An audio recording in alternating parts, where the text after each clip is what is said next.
Our final segment today is with Towson head coach Rob Ambrose. Towson won at Stony Brook on Saturday 21-14, and this weekend we'll host Villanova at 7 p.m. on ASN and CAA.TV. Good afternoon, Coach Ambrose. Good afternoon. Coach, if you could begin with an opening statement on a nice comeback win for your team on Saturday. Oh, really proud of our kids and how they responded, not just during the week, but being up there. It's a tough place to play. You know, Coach Fiore does a great job getting those guys ready, and with 2 weeks to prepare for us, homecoming, tough environment, a little bit of wind. We knew we had our hands full going in, and they gave us everything we could handle, and told the kids it was going to take 60 minutes to beat them, and it really did just that. So very proud, good to come away with a win up there. It's a hard place to win. We're joined by Towson head coach Rob Ambrose.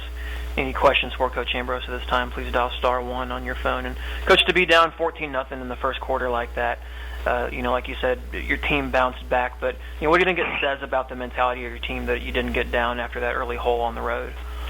Well, that we're learning. We had some teams here in the past that had learned that being down really wasn't a big deal, and we're really kind of growing back into that mold again. I'm really, really proud of these guys and how they're responding. They're learning that, it's about 60 minutes and you need to finish the job. And, with the kids today, it's kind of interesting. It's the right now mentality and the right now society. It's hard to get them to understand that it takes work and long time effort to achieve good goals, and anything worth achieving never really happens quick. Nothing that's that important. So I see them growing up. I see them growing into that mentality, and I see them teaching each other, which is exciting to watch and should bode well for the future. Take a media question now, please. Your first question comes from the line of Taylor Beard with Tower Light. Yes, hi, Coach. I just wanted to talk to you about Connor at quarterback. You made the change early on to put Ellis in, but you put Connor back in on that final offensive drive to help get the game-winning score. Just talk about Connor's ability at quarterback. Well, I'm gonna steal a word from a colleague, Coach Adazio up at BC. He's one of the toughest guys I know as a coach, and he refers to certain players as dudes. That these are men, and Connor is one tough ball player. He led us in the second half.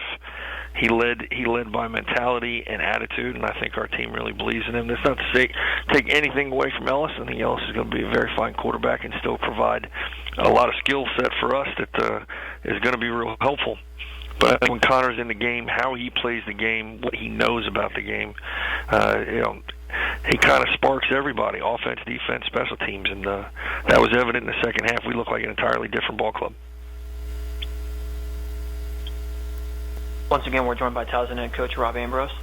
Any additional questions for Coach Ambrose, please dial *1 on your phone. And, Coach, if you could just take us a little bit through that game-winning drive there to go 80 yards against a tough Stony Brook defense. How pleased were you with the execution and the clutch there? Oh, I'm very pleased. They're great against the run. They're a really good defense, and it seems to be the case every year. And it's kind of hard to be ultra dynamic because they're so disciplined, and you can't make any mistakes. And our ability to be physical in the fourth quarter really, really showed up. We started the drive running the ball and being physical, and we finished the drive being very, very physical. And it wasn't just one guy running the ball or one guy making a great block. It was an offensive mentality, and it's something that we've kind of grown. We're getting better, and it really shined its head right when you needed it. And I think it's a great confidence builder for our guys for the rest of the year. But if you could evaluate the performance from Darius Victor, seemed to really have to grind out the yards in this one. But I guess first, an update on how close he is to 100% and just what you saw from him on Saturday. He's still not near 100%, and he's going. And you take steps forward when he's healthy, and then he puts everything he has into it, and then he takes some steps back. But he's a competitor, and I think he would probably fight me if I wouldn't let him go on the field. And considering how much he benched and how much he squats, that's not a fight I want to get into.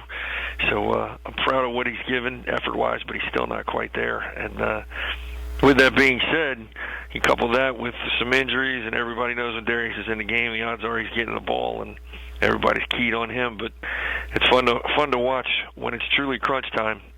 he and everybody else up front kind of step up, and it's a whole new level. And I like that they're seeing that they can do that, not as a guy, but as a group. And like I said, that's going to bode well for us for the rest of the year. We'll take a media question now, please. Your first question comes from the line of Edward Lee with the Baltimore Sun. Bob, I want to backtrack a little bit about Connor. Was there a reason why you pulled him for Ellis? He took a hit, one that left a mark, and he got really stiff, and he really didn't feel like he could go, at least not then. And they went and evaluated him at halftime and had a good conversation, and he came back to me and said, I want to go. And I said, well, prove to me you can throw. And he did, and said, prove to me that you can run. And he just kind of looked at me. And I said, okay, you're going.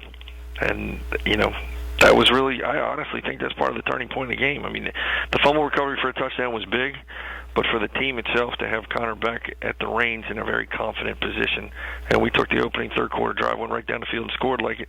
That's just what we do. And it's going to be a low-scoring game against Stony Brook. They're not going to give you a lot of opportunities. They're snapping the ball with two seconds left on the clock, and you have to be efficient. You have to be efficient, and our efficiency got much better in the second half. With regards to Saturday's win, how significant was that towards the league standings? Ask me at the end of the season. I don't. Too much conversation happened in this locker room about too many other things other than the play or the game right in front of us, and there's no more conversation about that anymore. It's just winning the next play. We'll let the rest shake out. Do you get a sense, though, that getting the first conference win, does that breed newfound confidence among the players? Oh, I believe that there's a energy in the locker room, and a lot of it had to do with you lose all these guys in the Elon game, everybody gets hurt, and we lose that game, and a game that we feel like we had a chance to win. Have a bye week, and then you play James Madison. Everybody's looking around like what seems like a millennia since we won a game, and the kids needed to get paid. They needed all their hard work to pay off, and they worked really, really hard last week. They prepared, knowing full well they were going in a little bit undergunned, undermanned, homecoming up there. Nobody plays well at Stony Brook, and it's tough. Coach does a great job with those guys. It's a tough place to play. Our kids are really thrilled to have that win in their back pocket, and I think they feel a lot more confident in what they could do. I think we shine a light on who we can be and how we can respond, and a lot of positive things. The defense shut out Stony Brook for the last three quarters, and then I think, by my calculations, only gave up 30 yards of offense in the second and third quarters. What was your evaluation of how the defense played? Some of the best defense I've seen us play in a while. I think you can go back and check my quotes. I said if we do this the right way, we got a chance to play some pretty good defense this year. And right now, that's exactly what we're doing. And we knew that this would be a game that for us to win, it would have to be like that. And really proud of how our guys responded coming back after the JMU game. That was a tough game in its own right and very, very physical. And to be able to respond physically like we did in a back-to-back week like that, that's pretty impressive. My last question, can you talk about the play of Chris Tedder and DeAndre Wallace, two freshmen in their first career starts? Oh, I always have a comment about the future being bright, but boy, at the inside backer position, and having guys get banged up. Brighton gets banged up, James gets banged up, and everybody wants to jump off the boat except our guys. And now you look at these two young guys that are getting better every single rep, not every week, every rep. They treat practice really professionally. They know that they don't know, and that they're really, really hungry, and they're physical kids. I feel really good about where we're going to be, especially in the inside backer position for years to come. Thank you, Rob. Thank you, Ed. Coach, lastly, one thing that we're asking each of the coaches to comment on this morning is, in light of the news that game day is headed to James Madison this weekend, how valuable do you think that is of a platform for FCS football as a whole and the league? Oh, I think it's great for FCS football. I think that the more it happens, the more the general public goes, oh my God, this is some really, really good football that you get to see. And I think it's very fitting. I think JMU's really upped their program in the last couple of years, and the constant conversation about going 1A, and they got a stadium to fit it. And right now, these guys are playing the best football in the league, followed by Richmond, and they're wearing the crowns. They're the crown jewel of the conference currently, and I think they're going to make everybody look good. We all have to be rooting for everyone's successes, because the farther we all go, the stronger the conference is. And right now, they're doing a great job wearing the crown, and it's a great thing for FCS football and the CAA. And we'll take one final media question for Coach. Next question from the line of Simon Marion with the press box. It's okay. He can just say Simon. Afternoon, Rob. Hi, Simon. I wasn't able to attend Saturday's game, but I saw that Eric Handy and Malik Jackson weren't starting. I saw Malik had a red jersey last week, but I wasn't sure if Eric was banged up or if they just got ousted for their starting spot last week. There were after the JMU game, we were rather displeased with some things on defense, and we decided to go back to the days of the depth chart being fluid, and you want to play, you're going to earn it. And they weren't the only ones. By last Tuesday, there were at least 4 starters that were not starters on the depth chart when we started the week. Some guys responded well, and some guys didn't. And very pleased how Eric handled himself. That as one of the Kings, he ended up making some really big plays for us and did a great job in leading, helping those young guys. And this was a great team win, and it had to do with what these guys did on and off the field. I guess looking at his whole body of work this season so far, has Malik Jackson been sort of a surprise? I know he had a pretty big showing. First 4 games, I think he's the leading tackler on the team, coming off as a sophomore, just sort of emerging as he has. Yeah, and going back to what you said before, he was a little bit beat up last week, didn't get as many reps as he's had previously, and it showed on Saturday. It wasn't his best game, but as far as the change in him, oh my goodness, it's not just him as a player; it's him as a person.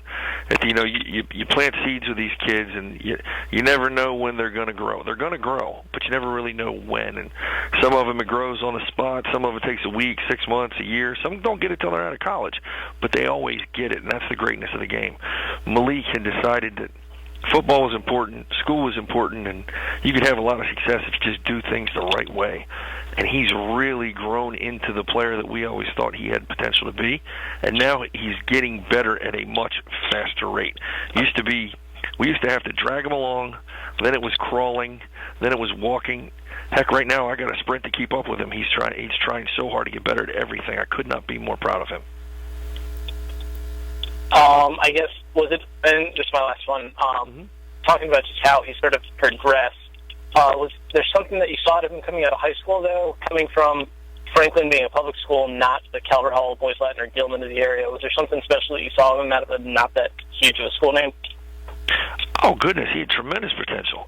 He's a really independent kid, that had a really independent life growing up, and found a way to be successful in high school, both academically and athletically, pretty much without a whole lot of guidance. And those type of kids are special. And you knew he was strong, you knew he was big, he liked to hit things, which hey, that's a football player. So you knew there was a lot of potential there, but it's taken him a while to truly get his feet grounded in what college athletics and being a student athlete is.